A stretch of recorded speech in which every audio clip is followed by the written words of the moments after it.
Hello, and welcome to TNN. I am Benjamin Rich. Today we'll be looking at some very interesting stories, like golden bows, and we will have updates on Walk and Bike to School Day, 8th grade panoramic photo, and the choir festival.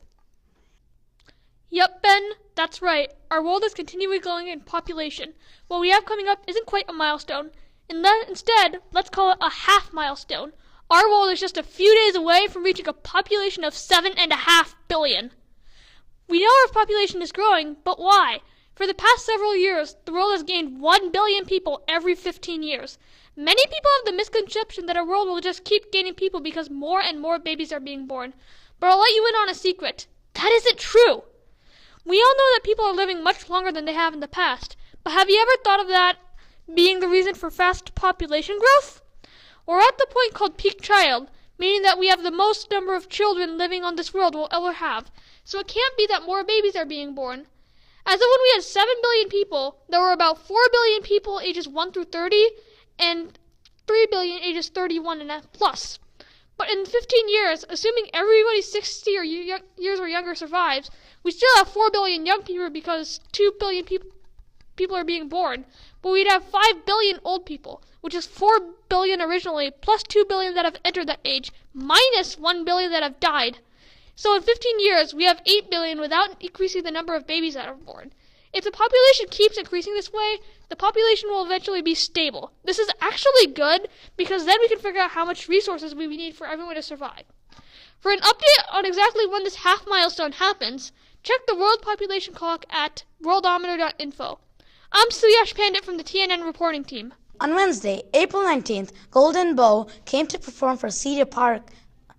Golden Bow is a folk music group that started in 1980. Since then, the trio has played for audiences across Europe and North America, using their voices and an assortment of instruments to create traditional Celtic. One thing we as middle school students need to think about is whether or not to attend college. Recently, states such as New York and Idaho have been taking the lead to make college more accessible to high school graduates. Idaho has recently opened up a new program that provides early graduation scholarships. According to the Idaho State Department of Education, if a high school student graduated 1 year early, they would receive $1,500 as a scholarship to use in an Idaho public college. This grant could help hundreds of people achieve the education that they strive for. New York has also taken a similar stance. Under the Excelsior Scholarship, the result of a new law, more than 940,000 middle-class New Yorkers would qualify to attend college tuition-free at public New York colleges. Families making up to $120,000 per year would qualify. This program will begin in the fall of 2017, helping people to attain their goals. This is Suyash from TNN. I am here to remind you that the National Center for Safe Routes to School is the coordinator of Bike to School Day on May 10th. They are committed to getting as many students as possible to walk and bike to school. On Wednesday, May 10th, get your bike and helmet out and take a ride to school. I hope to see as many kids as possible biking to school. Hey Cedar Park, this is Cedar Park sports kid Jacob Feldman, and I'm here with the AAA Angels manager David Waldrop. Nice to be with you, David. Thanks, Jacob. Thank you for asking me for the interview. Now, you've been on the Little League scene for 3 years. What inspired you to get into coaching? Well, I have actually been coaching for about 20 years. I started coaching my friends' kids when they were young in basketball, and then when my oldest son, who's a senior at Sunset right now, go Apollos, started baseball. I coached him in T-ball and single A and double A and triple A and majors, then JBO. And then my younger son, Max, who is now 9, I started him in Rookie League because we skipped T-ball. Mm-hmm.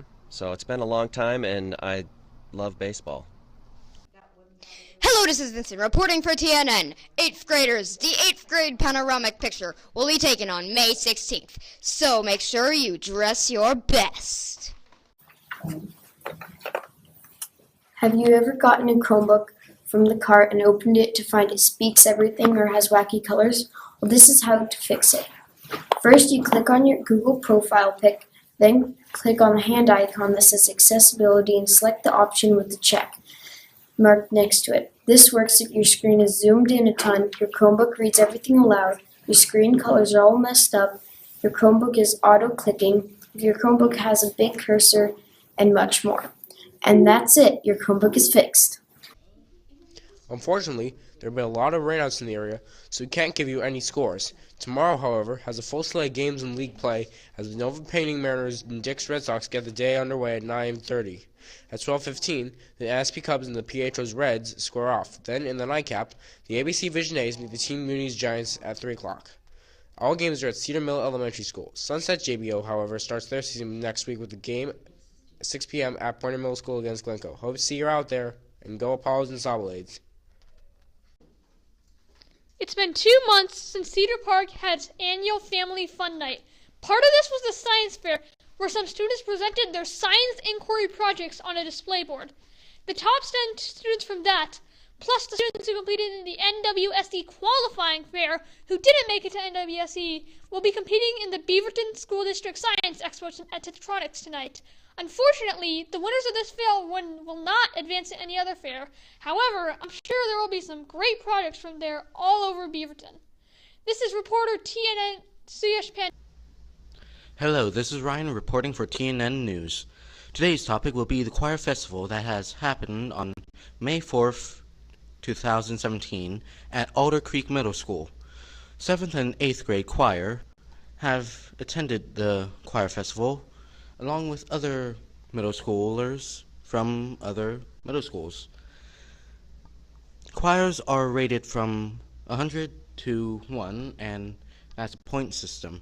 Each choir will have a specific set of songs to sing to judges. Although we don't know the results yet, as I can tell from what I have seen, our choir has done pretty well. So just hope we get a very good score out of that day. Thank you. And now over to Maddie with the Kaleidoscope weather forecast. This is Maddie with the Kaleidoscope forecast. This Monday it will be partly sunny and nice with a high of 70 and a low of 46. At least it's not raining. Tuesday it's intervals of clouds and sun with a high of 71 and a low of 48. I would not wear a coat. Wednesday it's going to be low clouds and it will be a bit cooler with a high of 68 and a low of 50. Thursday it will be a drizzle of rain with the afternoon with a high of 61 and a low of 48. I guess we can bring out our umbrellas now. On Friday, a couple of showers are possible with a high of 59 and a low of 44. Signing off, Madeline Kaleidoscope Russo. Over to you.